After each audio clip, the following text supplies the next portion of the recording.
दोस्तों, आपका फिर से स्वागत है हमारे YouTube channel JD Jharkhand news में। मैं झारखंड से तमाम छोटी बड़ी खबरों को लेकर के आ चुका हूं। बता दें कि 9वीं से लेकर के पीएचडी तक के संस्कृत छात्रों को हर साल मिलेगी 5 से 25 हज़ार रुपये की छात्रवृत्ति। जुलाई में डीबीटी के जरिए होगा भुगतान। बता दें कि केंद्रीय संस्कृति विद्यालय ने 28 मार्च तक ऑनलाइन आवेदन मांगे हैं और 9वीं से पीएचडी तक के संस्कृत छात्रों को प्रति वर्ष 5,000 से 25,000 रुपये तक छात्रवृत्ति मिलेगी। दुनिया की सबसे प्राचीन भाषा देववाणी कही जाने वाली संस्कृत भाषा के विकास और संवर्धन के लिए केंद्र सरकार ने कई पहल की है। केंद्रीय मानव संसाधन एवं विकास मंत्रालय द्वारा संचालित केंद्रीय संस्कृत विद्यालय ने इसे बढ़ावा देने के लिए संस्कृत पढ़ने वाले मेधावी बच्चों को सालाना छात्रवृत्ति देने का निर्णय लिया है। 9वीं से पीएचडी तक के संस्कृत छात्रों को प्रति वर्ष 5,000 से 25,000 रुपये तक की छात्रवृत्ति मिलेगी।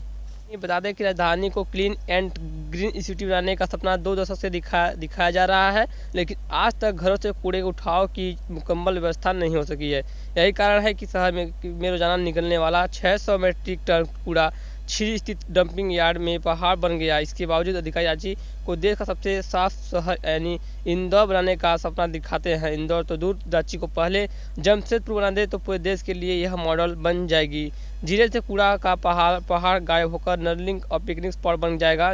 रांची को साफ और स्वच्छ रखने के लिए पिछले 2 दशक में रांची नगर निगम ने करीबन 700 करोड़ रुपए फूंक दिए, फिर भी घरों से न तो कूड़ा उठाने का सिस्टम बना और न ही झील में खड़ा कूड़े का पहाड़ हटाया गया। तो बता दें कि रांची तो पहले जमशेदपुर बनाइए, फिर इंदौर बनने का लक्ष्य तय कीजिएगा। 12वीं के बच्चे हैं, उनके लिए एक बड़ी खबर लेकर के आई है। स्कूल में 15 विद्यार्थियों का ग्रुप बनाया गया है।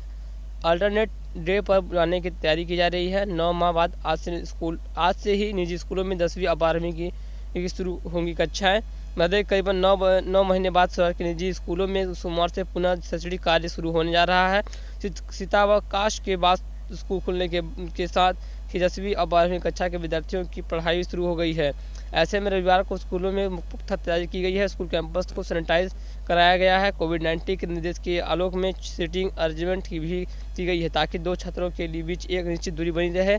सोमवार से स्कूल खुलने की आ रही है। कोरोना काल में 35 कंपनियां अधिक प्लेसमेंट को पहुंची हैं। अब तक 452 को नौकरी भी दे दी गई। अधिकतम पैकेज 48 लाख का था।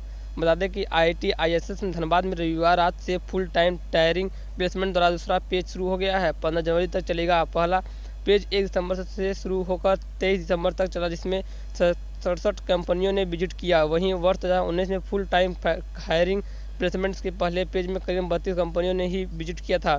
इस तरह कोरोना का संक्रमण काल होने के बावजूद पहले पेज में करीबन 35 कंपनियां अधिक पहुंची हैं। यही नहीं, अधिकतम पैकेज की भी संस्था के स्टूडेंट को वर्ष 2019 की तुलना में अधिक मिले हैं। 2019 में अधिकतम पैकेज 43 लाख रुपए का रहा था, जबकि दिसंबर 2020 में शुरू प्लेसमेंट में अब तक का अधिकतम पैकेज 48 लाख 38 हज़ार रुपये रहा। लर्निटिक्स ऐप में 18,000 सवाल अपलोड किए गए हैं। मैट्रिक और इंटर की परीक्षाओं में इनमें से ही सवाल आएंगे। बता दें कि संशोधित सिलेबस के आधार पर 9वीं से 12वीं के छात्रों के लिए लर्निटिक्स ऐप में 18,000 सवाल अपलोड किए गए हैं। इसमें सभी अध्याय से ऑब्जेक्टिव प्रश्न दिए गए हैं।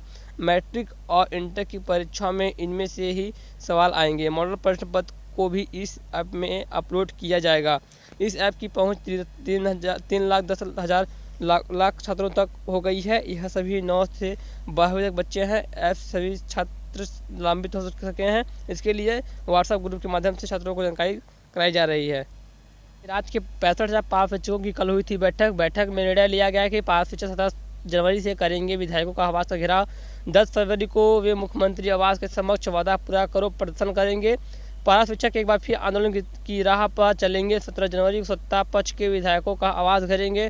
24 को मंत्रियों के आवास का घेराव करने के बाद 10 फरवरी को वे मुख्यमंत्री आवास के समक्ष वादा करो प्रदर्शन करेंगे। रविवार को प्रमुख मंडल मुख्यालय में हुई बैठक में पारा शिक्षकों ने यह संकल्प लिया है कि पारा शिक्षकों के अस्थायीकरण और वेतनमान नियमावली को लेकर के मुख्यमंत्री आवास का घेराव करेंगे। साथ में सभी झामुमो के मंत्रियों का भी आवास घेराव करने का निष्पक्ष निर्णय लिया गया है। 8 जनवरी से छा सकते हैं आंशिक बादल, रात में कम हो सकती है ठंड। राजधानी रांची में 4 जनवरी से मौसम में बदलाव देखने को मिल सकता है। पश्चिमी विक्षोभ के सक्रिय होने से आंशिक रूप से बादल छा सकते हैं। इस वजह से दिन में हल्की धूप होगी, न्यूनतम तापमान में गिरावट दर्ज किया जा सकता है। इसकी वजह से रात में लोगों को पहले की अपेक्षा ठंड थोड़ी कम महसूस होगी। मौसम में बदलाव की यह स्थिति 6 जनवरी तक बनी रह सकती है। मौसम विभाग के अनुसार फिलहाल एनसीआर में हुई बारिश का असर झारखंड पर नहीं दिखेगा। रविवार को मौसम शुष्क रहेगा और अच्छी धूप खिली, हालांकि सुबह तेज ठंड महसूस की जा सकती है।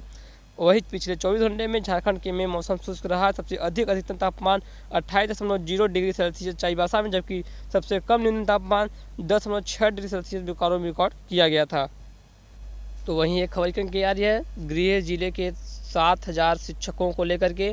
गृह जिले में तबादले की आस में राज्य के 7000 शिक्षक हैं। बता दें कि प्राथमिक विद्यालयों के शिक्षक अपने गृह जिला में सेवा दे सकते हैं। इसके बावजूद राज्य के प्राथमिक और मध्य विद्यालयों में लगभग 7000 शिक्षक दूसरे जिलों के पद स्थापित हैं। गृह जिले में स्थानांतरण की आश में उक्त शिक्षक पिछले 2 वर्षों से लगातार आंदोलन कर रहे हैं। हालांकि इन्हें अब तक आश्वासन के विषय कुछ नहीं मिला है। वर्ष 2015-2016 में राज्य में प्राथमिक और मध्य विद्यालयों में लगभग 16000 शिक्षकों की जिला स्तर पर नियुक्ति की गई थी। वह 2012 में नियमावली के तहत शिक्षक पात्रता परीक्षा में सफल अभ्यर्थियों की सीधी नियुक्ति की गई। नियुक्ति प्रक्रिया में एक अभ्यर्थी को एक से अधिक जिले में आवेदन जमा करने का अवसर दिया गया था। नियुक्ति प्रक्रिया में किया गया था निर्धारण। नियुक्ति प्रक्रिया में जिलावार जनजातीय और क्षेत्रीय भाषा का निर्धारण किया गया था। उदाहरण स्वरूप अगर किसी विद्यार्थी को जनजातीय भाषा के रूप में शिक्षक पात्रता परीक्षा में संतालित भाषा का चयन किया जाता है, तो जितने जिले में संतालित भाषा को जनजातीय भाषा के रूप में मान्यता दी गई थी, अभ्यर्थी ने उन सभी जिलों में आवेदन जमा किया। संतालित भाषा को राज्य में 14 जिलों की मान्यता दी गई थी। ऐसे में एक अभ्यर्थी इन सभी जिलों की आवेदन से दे सकता है। तो बता दें कि नियुक्ति को लेकर के अभी भी बात नहीं थमी है। नियुक्ति प्रक्रिया में विसंगति के कारण हो रही है परेशानियाँ। बता दें कि शिक्षकों की नियुक्ति तो हुई, लेकिन उनके सही जगह पर स्थानांतरण नहीं हो पाया। इसकी वजह से राज्य के 7000 शिक्षक अभी भी आंदोलनरत हैं कि उन्हें अपने राज्य स्तर तौर पे स्थानांतरण दे दिया जाए। तो मानदेय के लिए आंदोलन करेंगे शिक्षक। झारखंड सहायक प्राध्यापक प्रबंधन संघ ने रांची विश्वविद्यालय की ओर से लंबित मानदेय का भुगतान नहीं किए जाने पर नाराजगी जताई है। इस संबंध में रविवार को संघ की बैठक प्रदेश अध्यक्ष डॉक्टर निरंजन महतो अध्यक्षता में हुई। इसमें रांची विश्वविद्यालय इकाई का विस्तार किया गया। साथ ही शिक्षकों की समस्याओं पर चर्चा की गई। डॉक्टर महतो ने कहा कि रांची विश्वविद्यालय में कार्यरत अनुबंधित सहायक प्राध्यापकों को पिछले 1 साल से मानदेय का भुगतान नहीं किया गया। इसके कारण इन शिक्षकों को अपनी मूलभूत आवश्यकताओं की पूर्ति करने से कठिनाई हो रही है। रांची विश्वविद्यालय इकाई का अध्यक्ष डॉक्टर संगीता कुज्जूर ने बताया कि लंबित भुगतान की मांग को लेकर कुलपति से सोमवार को बात की जाएगी। बात नहीं बनी तो संघ उग्र आंदोलन करने को तैयार है। यह भारतीय तीरंदाजी संघ का ऑनलाइन एप्लीकेशन पोर्टल लॉन्च कर दिया गया है। अब एक क्लिक पर आप तीरंदाजी की हर जानकारी प्राप्त कर सकते हैं।